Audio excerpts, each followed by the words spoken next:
Most metal watch bands have a slightly more complicated adjustment than other types of band.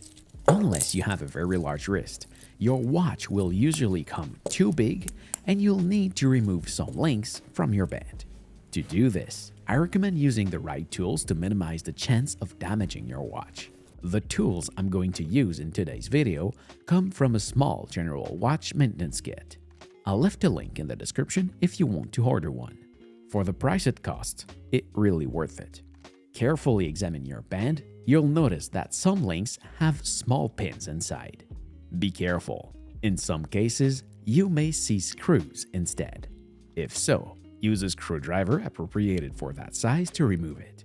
But for most watches, you'll need this little vise. Install your band in it, align the pins together, and screw until the pin comes out on the other side. You should be able to do the rest with your fingers.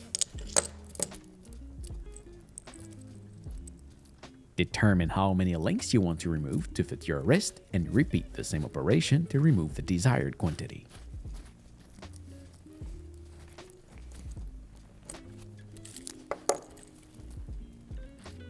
There we go.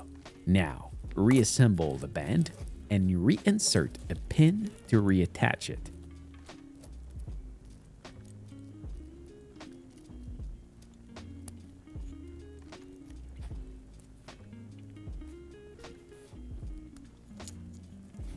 You may try to reinsert it using the vise, but it may not work too well.